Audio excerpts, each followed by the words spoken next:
Hello mga mi, magandang araw. Samahan niyo naman akong gumawa ng aking version ng bilo-bilo. Ito, naglagay na ako sa isang palanggana ng glutinous rice at nilagyan ko siya ng food color na color pink. Di bale, namali nga pala ng bili ang asawa ko dyan. Sabi ko sa kanya food color na violet, pink ba naman ang bili? Pero okay lang. New version to ng bilo-bilo. Color pink siya, di ba? Girl la girl. Di bale, nilagyan ko na yun ng tubig. Tapos minix-mix ko na siya hanggang sa maging ganyan yung texture niya. Tapos binilog-bilog ko na mga mi. Alam niyo mga mi, medyo matrabaho talagang gumawa ng bilo-bilo.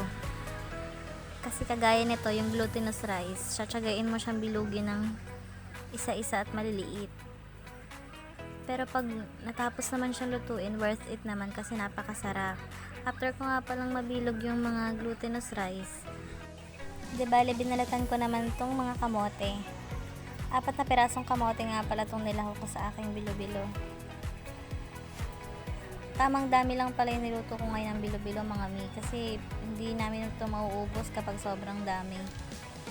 After ko naman siyang balatan, itong gabi at saka kamote, hiniwa ko na siya sa maliliit. Yung tamang bite size lang.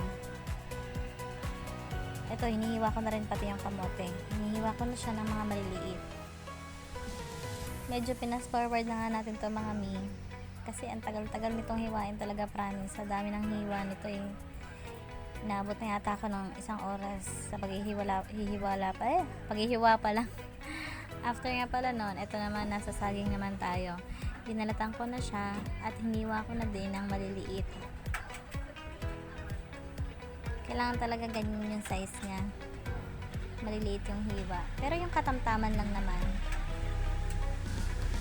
Ayan, hiniwa ko na siya lahat mga mi. After nyan, ito yung mga gagamitin ko. Meron nga pala ako dong kamote, gabi, saging, sago na binili na ng asawa ko sa palengke, yung luto na. Tapos asukal. At saka yung ating, ito yung nyog. Hindi nga pala ako bumili nung gata na. Nyog lang muna yung binili ko para mapiga ko siya ng maigi. Ito, tapos na tayo magpiga sa unang piga ng nyog. After nun, magpipiga ulit tayo para sa pangalawang piga. Ang ginamit ko nga palang tubig dyan ay yung medyo mainit para lumabas talaga yung pinakakatas ng ating nyog. After ko nga palang magpiga ng ating nyog mga mi, proceed na tayo sa ating pagluluto. Sinalang ko na nga pala sa kalan yung pangalawang piga ng gata. Tapos nung medyo kumulo na siya, nilagay ko na yung kamote. Pinuuna talagang isa lang dyan yung matitigas mga mi para lumambot sila. Tapos nilagyan ko siya ng vanilla essence para mabango yung ating bilo-bilo. After ilang minuto, nung kumukulo na yung ating gata, sinunod ko na yung ating gabi. Matitigas talaga yung mga inuuna dyan mga mi ha, para maluto sila ng maayos. At pakuluan ulit natin siya ng ilang minuto mga mi. After nun, mga ilang minuto, sinunod ko naman itong ating binilog kanina mga glutinous rice. O diba? Ang ganda ng kulay, babaeng babae. Tapos pakukulaan din natin yan ng ilang minuto mga mi. Ito, nung medyo paluto na yung ating glutinous rice na binilog, nilagay ko na yung unang piga sa ating gata. Tapos pakuluan ulit natin siya. After no, nilagay ko na itong saging na saba para magpantay-pantay yung luto nila mga mi.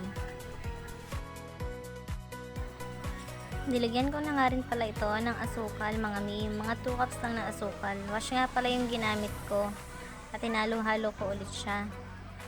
Tapos, tinakpan ko ulit. Tapos, hintay lang tayo ng ilang minuto. Yan, luto na siya mga mi. Saka na natin ilalagay yung itong ating sago. Kasi luto na yan. Kaya pinakahuli nang ilalagay yan. Tapos, pakulan ulit natin ng mga 1 to 2 minutes. At ayan, luto na. Diba mga mi? Ang cute ng aking bilo-bilo. Color pink. Babaeng babae talaga. Pero wag ka, kahit ganyan ang kulay niyan, masarap yan. Tingnan nyo naman. O, diba? Napaka-creamy niya. Tsaka kahit ilang ingredients lang na yung nailagay ko, masarap siya mga mi. Tara, kain na tayo. Masarap tong kainin kapag bagong luto at mainit-init pa. Di bali, kumain na nga pala kami dyan ng anak ko at saka ng asawa ko. Eh naku mga mi, ang hirap talaga mag voice over, no? Kasi ang daming maiingay sa labas, kaya pagpasensyahan nyo na tong voice over ko kung may mga marinig kayong iba't ibang ingay. Ayan o, ang sarap ng kain ko dyan. Mainit-init pa nga yan. O, napapaso pa nga ang miyang nyo. O, diba? Ang sarap. Kaya mga mi, try nyo na rin tong bilo-bilo. Promise, ang sarap-sarap talaga. Tsaka masasatisfied ka sa lasa. Thank you nga pala sa panonood sa aking video. Sa susunod ulit. Bye-bye!